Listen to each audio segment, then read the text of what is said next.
Hi everyone, serial इस प्यार को क्या नाम दूं। एक बार फिर की अपडेट लेकर हम आ गए हैं। हम एपिसोड की शुरुआत में ये देखेंगे कि श्लोक के घर पर सब आस्था की वेट करके बहुत तंग आ चुके थे। गेस्ट केक मांग रहे थे तो मजबूरन केक काटना पड़ता है और केक श्लोक के पिताजी नहीं काटते क्योंकि वो आस्था के बिना अपना बर्थडे सेलिब्रेट नहीं करना चाहते थे। तभी लोग कहने लगते हैं कि आजकल की बहुएं बहुत ज़्यादा बिगड़ी हुई हैं, वे बड़ों का सम्मान करना नहीं जानती।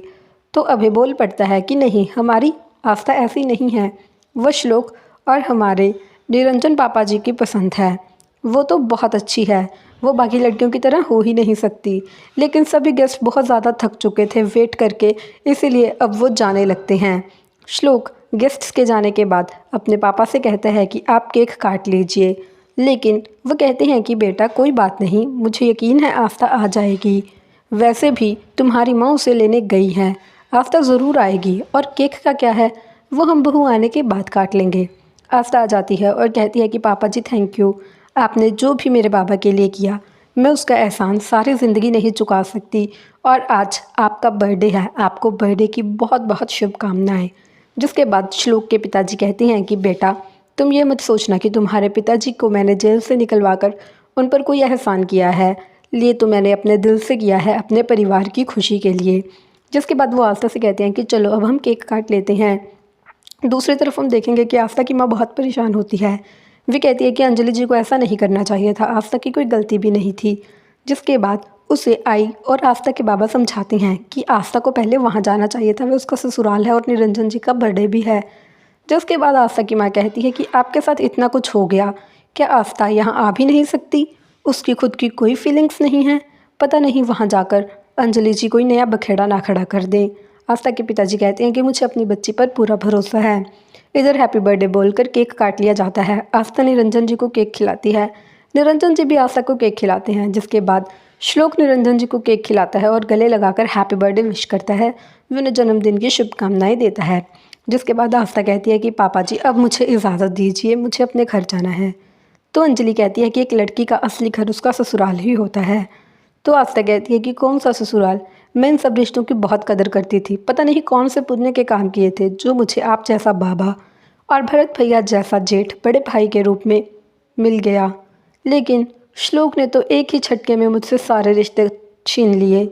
तो निरंजन कहता है कि बेटा साफ साफ कहो क्या बात है। बाबा मेरे पिताजी ने मुझे हमेशा से यही सिखाया है कि शादी तो जनों का नहीं दो परिवारों का मेल होता है। जब आप सबका दिल पर यह बीत रही है तो मेरे दिल पर क्या बीती होगी जब श्लोक ने मुझे सच बताया होगा। श्लोक मुझसे प्यार नहीं करते, वो मुझसे नफ़रत करते हैं और ये हमारा रिश्ता सिर्फ़ और सिर्फ नफ़रत का है। श्लोक के पापा श्लोक की तरफ देखते हैं और पूछते हैं कि क्या बहू सच कह रही है। श्लोक कहता है कि हाँ। भरत कहता है कि देखो आस्था और श्लोक, तुम दोनों में अगर कोई लड़ाई हुई है तो प्लीज़ तुम इतना सीरियस मत लो, हम बैठकर बात करेंगे और सब सॉल्व हो जाएगा, है ना श्लोक? तुम तो आस्था से बहुत प्यार करती हो। श्लोक कहता है कि मैं ऐसी लड़की से प्यार कभी नहीं कर सकता, मैं इससे नफ़रत करता हूँ, वो भी बहुत ज़्यादा। भरत पूछता है कि ऐसा क्यों? श्लोक कहता है कि इस लड़की से नफ़रत करने की वजह बहुत ज़्यादा है, एक नहीं। इसी की वजह से मेरे भगवान समान बाबा जलील हुए, इसने मेरे बाबा की इंसल्ट की है और इसी की वजह से हमारा ऑफिस टूटा। मैंने उसी दिन ठान लिया था कि इस लड़की की ज़िंदगी में बर्बाद करके रहूँगा। जो कुछ मैंने इसके साथ किया है वो बहुत कम है। आस्था कहती है कि कम आपको शर्म आनी चाहिए श्लोक, आपकी वजह से मेरे पापा जेल चले गए, आप ही ने मेरे बाबा को जेल पहुंचाने की साजिश रची थी ना, आपको ऐसा नहीं करना चाहिए था। श्लोक कहता है कि मैंने तुम्हारे बाबा को जेल नहीं पहुंचाया, तुम्हें मानना है तो मानो और नहीं मानना तो जो मर्जी करो, तुम अपने घर जाना चाहती थी ना, जाओ गेट आउट। और आज के बाद अगर मेरे बाबा की ज़िंदगी में तुमने दखल दिया या उन्हें कोई भी तकलीफ़ पहुँचाने की कोशिश की तो सोच लेना तुम्हारे साथ अच्छा नहीं होगा।